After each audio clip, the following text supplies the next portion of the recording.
अगर आपको लगता है कि गरीबी और अमीरी के बीच सिर्फ पैसों का फासला होता है तो पैरासाइट आपकी ये गलतफहमी दूर कर देगी। ये फिल्म दिखाती है कि अमीर और गरीब एक दूसरे पर निर्भर तो है, लेकिन उनके बीच की नफरत और फासला कभी कम नहीं होता। ये फिल्म शुरू एक कॉमेडी की तरह होती है, फिर एक थ्रिलर बनती है और अंत में एक गहरे सदमे में बदल जाती है। फिल्म में दिखाया गया है कि कीबू का परिवार बेहद गरीब है। वो छोटे मोटे कामों से गुजारा करते हैं, जैसे पिज्जा बॉक्स फोल्ड करना। उनके पास इतनी भी पैसे नहीं है कि वो इंटरनेट का बिल भर सके, इसलिए वो वाईफाई के लिए बाथरूम में कोने में बैठकर सिग्नल ढूंढते हैं। मिन, जो कीबू का एक अमीर और सफल दोस्त है, उसके घर आता है। वो उसे एक महंगा स्कॉलर स्टोन गिफ्ट में देता है, जो समृद्धि का प्रतीक माना जाता है।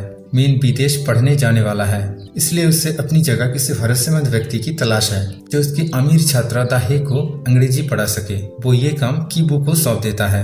हालांकि कीबू के पास कोई डिग्री नहीं है, लेकिन मिन उसे सलाह देता है कि वो बस एक फर्जी डिग्री का उपयोग करे। ये ऑफर कीबू के लिए उस ऊपरी दुनिया में प्रवेश करने का पहला रास्ता है, जहाँ अमीर परिवार रहते हैं। कीबू को एक अमीर परिवार में अंग्रेजी ट्यूटर की नौकरी पाने के लिए एक अच्छी यूनिवर्सिटी की डिग्री दिखाने की जरूरत थी। की जंग बहुत चतुर और तकनीकी रूप से निपुण दिखाई गई है। वो फोटोशॉप और कंप्यूटर एडिटिंग में माहिर है। की जंग कंप्यूटर का इस्तेमाल करके एक असली यूनिवर्सिटी की सर्टिफिकेट की कॉपी बनाती है और उसमें कीबू का नाम बदलकर बहुत ही सफाई से उसे एक असली डिग्री जैसा रूप दे देती है। कीबू अपनी नकली पहचान केविन के साथ पूरी तरह तैयार होकर हवेली के गेट पर पहुंचता है। उसने अपनी डिग्री फर्जी बनवाई है ताकि वो उस अमीर परिवार में प्रवेश कर सके। यहाँ से कीबू का परजीवी यानी पैरासाइट बनने का खेल शुरू होता है। वो अपनी चतुराई से मिसेस पार्क का विश्वास जीतने की कोशिश करता है, जिससे वो उस घर में अपनी जगह बना सके। मिसेस पार्क उसे एक ऊंचे दर्जे के और जेंटलमैन की तरह स्वागत करती है। वो बहुत विनम्र है, लेकिन उनकी विनम्रता में भी एक तरह की दूरी और अमीर गरीब का फासला है।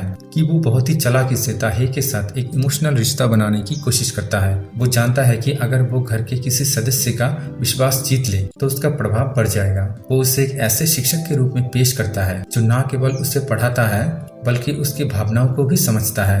वो उसे अपने शिक्षक होने के दायरे से बाहर लाकर एक प्रेमी की तरह बिहेव करता है। कीबू जब मिसेस पार्क के घर पर दाहे को पढ़ाने जाता है तो उसकी नजर द सॉन्ग की एक अजीब सी पेंटिंग पर पड़ती है। मिसेस पार्क इसे द सॉन्ग का कलात्मक हुनर समझती है, लेकिन कीबू एक चालाक इंसान है। वो तुरंत समझ जाता है कि मिसेस पार्क अपने बेटे की मानसिक स्थिति को लेकर कितनी चिंतित और असुरक्षित महसूस करती है। यही उसे अपनी बहन की जंग को घर में घुसाने का मौका दिखता है। वो झूठ बोल देता है कि उसे एक बहुत ही प्रतिभाशाली आर्ट थेरेपिस्ट के बारे में पता है जो द सॉन्ग की मदद कर सकती है, जबकि असल में वो अपनी बहन को एक प्रोफेशनल के रूप में पेश करने की चाल चल रहा होता है। कीबू मिसेस पार्क को बताता है कि उसे एक ऐसी आर्ट थेरेपिस्ट के बारे में पता है जो बहुत ही कुशल और अनुभवी है और उसने विदेश में पढ़ाई की है। वो अपनी बहन की जंग की असली पहचान छिपाकर उसे एक पेशेवर के रूप में पेश करता है ताकि किसी को शक न हो कि वो दोनों भाई बहन हैं। वो मिसेस पार्क को विश्वास दिलाने के लिए एक मनगढ़ंत कहानी सुनाता है कि कैसे ये जेसिका एक बहुत ही प्रतिष्ठित आर्ट स्कूल की ग्रेजुएट है।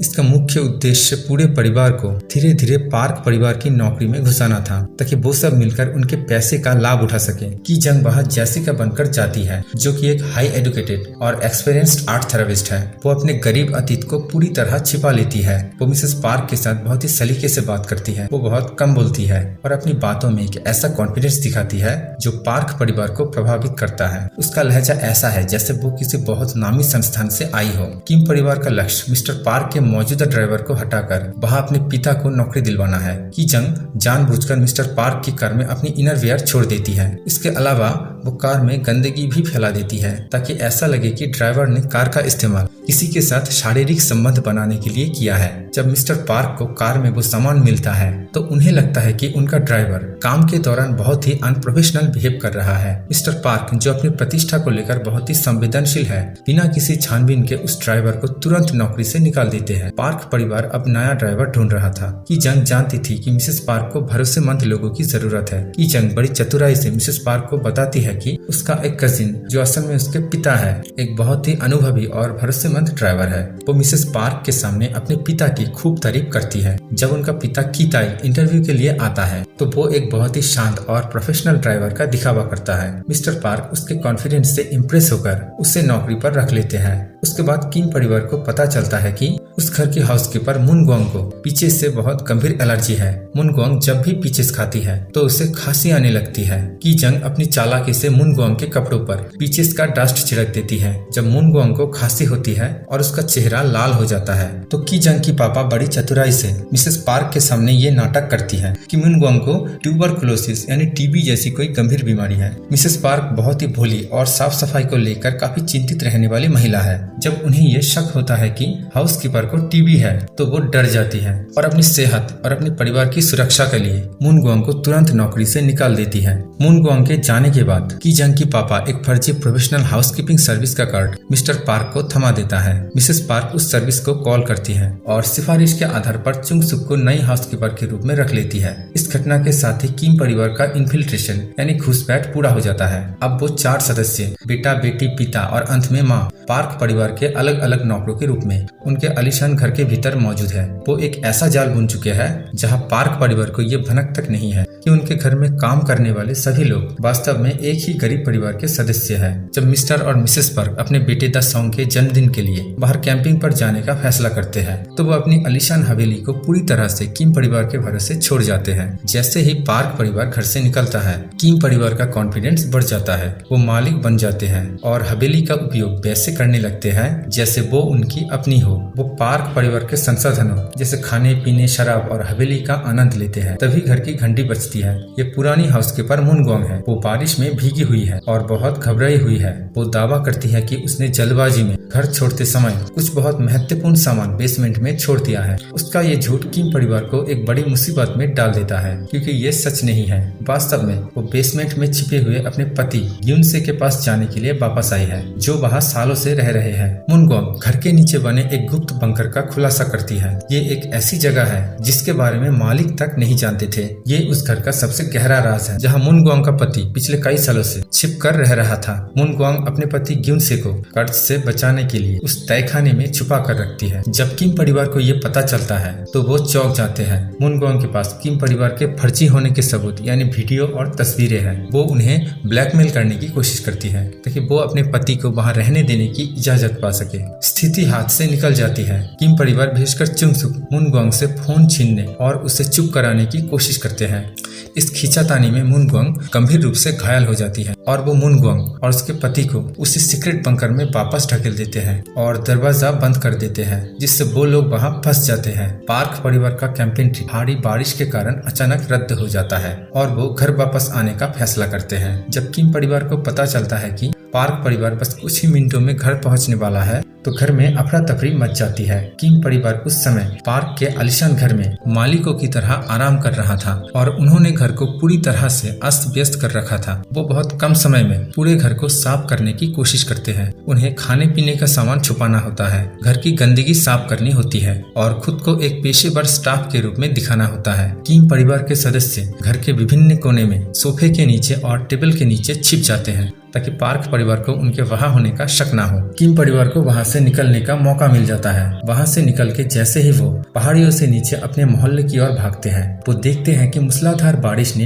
पूरे इलाके को जलमग्न कर दिया है। जब वो अपने घर पहुंचते हैं तब वो पाते हैं कि उनका घर गंदे पानी और सीवेज से पूरी तरह भर चुका है। वो अपने कीमती सामानों को कीचड़ भरे पानी से बचाने की कोशिश करते हैं लेकिन असफल रहते हैं। भारी बारिश के कारण पिछला कैंपिंग ट्रिप खराब होने के बाद मिसेस पार्क अपने आलीशान बगीचे में एक रॉयल पार्टी आयोजित करती है। किम परिवार के लोग जो रात भर बाढ़ और गंदगी में रहने की वजह से मानसिक रूप से टूटे हुए हैं उनको जबरदस्ती काम पर बुलाया जाता है। जहां पार्क परिवार के लिए वो एक खुशनुमा दिन है वही किम परिवार के लिए वो एक त्रासदी का दिन है। जहां एक तरफ किम परिवार अपने अस्तित्व की लड़ाई लड़ रहा था वहीं दूसरी तरफ उन्हें अमीरों की खुशी के लिए मुस्कुराते हुए काम करना पड़ा। पार्क परिवार को इस बात का एहसास तक नहीं था कि उनके नौकर किस हालात से गुजर रहे हैं। बाढ़ के कारण अपना घर और सब कुछ खोने के बाद कीबू मानसिक रूप से टूट चुका होता है। उसे लगता है कि जब तक बंकर में रहने वाला शख्स गुम से जिंदा है उनका परिवार कभी सुरक्षित नहीं रह पाएगा। कीबू उसी पत्थर को लेकर बेसमेंट में जाता है जो उसे फिल्म की शुरुआत में उसके दोस्त ने दिया। कीबू का इरादा ग्युनसे को खत्म करके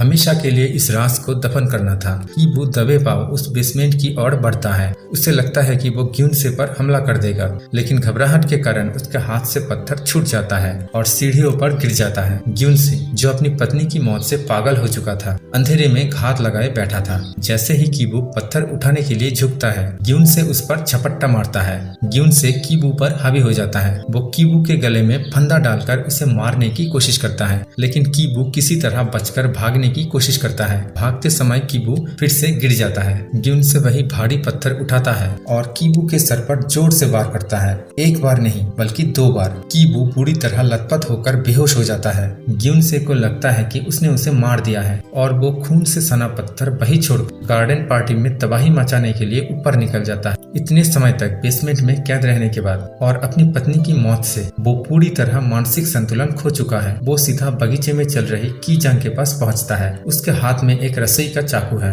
बिना किसी चेतावनी के वो की चुंग पर चाकू से वार कर देता है। ये अचानक हुआ हमला पार्टी में पत्थर मचा देती है। मेहमान अपनी जान बचाकर भागने लगते हैं और वहां अफरा तफरी मच जाती है। इसी दौरान मिस्टर पार्क का बेटा ये सब देखकर डर के मारे बेहोश हो जाता है। अपने बेटे की हालत देखकर मिस्टर पार्क घबरा जाते हैं। उन्हें तुरंत अपने बेटे को अस्पताल ले जाना होता है, इसलिए वो चिल्लाकर मिस्टर किम से कार की चाबियां मांगते हैं। चाबियां घायल पड़े ग्यून से के शरीर के नीचे दबी हुई थी। मिस्टर किम को चाबियां लेने के लिए ग्यून से को पलटना पड़ता है, जिससे ग्यून से का काफी खून बह जाता है। जब मिस्टर पार्क चाबियां लेने के लिए उस व्यक्ति के पास पहुंचते हैं तो ग्यून से के शरीर से आने वाली सड़ी हुई दुर्गंध उन्हें बहुत परेशान करती है। मिस्टर पार्क उस दुर्गंध के प्रति घृणा और तिरस्कार दिखाते हुए अपनी नाक सिकुड़ते हैं। ये छोटी सी प्रतिक्रिया मिस्टर किम के लिए अपमानजनक साबित होता है, क्योंकि वो पहले ही मिस्टर पार्क को अपनी गंध के बारे में बात करते सुन चुके थे। इसी अपमान के कारण मिस्टर किम को गुस्सा आ जाता है और वो मिस्टर पार्क पर चाकू से हमला कर देते हैं। घर में हुई उस खूनी पार्टी और अफरा तफरी से पहले कीबू के सर पर एक भारी पत्थर से हमला हुआ था। वो पूरी तरह घायल हो गया था। वो कोमा में चला गया था। जब वो कोमा से जागता है तो उसे एहसास होता है कि उसके परिवार की दुनिया पूरी तरह बिखर चुकी है। उसकी बहन की जंग की उसी हमले में मौत हो चुकी है और उसका पिता की तायक हत्या करने के बाद गायब हो गया है। मिस्टर पार्क की हत्या के बाद की तायक का घर से गायब हो जाना और कानून के सामने पेश ना होना उसे कानून का भगोड़ा बना देता है। पुलिस उसे हर जगह तलाश रही थी, लेकिन वो नहीं मिला।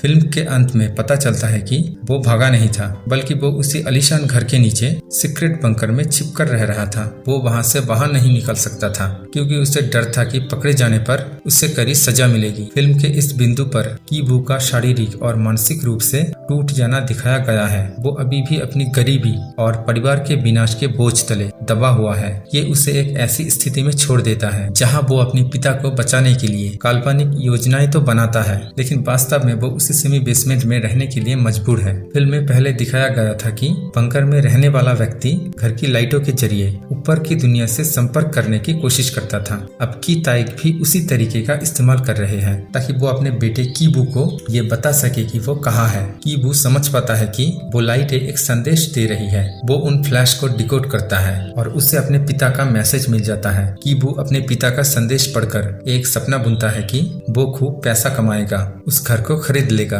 और अपने पिता को बंकर से बाहर निकलकर आजाद कर देगा। उसका सपना है कि जिस दिन वो घर खरीद लेगा वो अपने पिता को बस घर के बाहर धूप में आकर खड़े होने के लिए कहेगा। उसे यकीन है कि तब तक उसके पिता बेसमेंट से बाहर निकल पाएंगे। फिल्म का आखिरी दृश्य हमें वापस उसे सिलन भरे बेसमेंट वाले घर में ले जाता है जहाँ कीबू अभी भी रह रहा है। ये स्पष्ट कर देता है कि कीबू का ये प्लान एक हताशा भरी कल्पना मात्र है। वो गरीबी के चक्र से बाहर नहीं निकल पाएगा।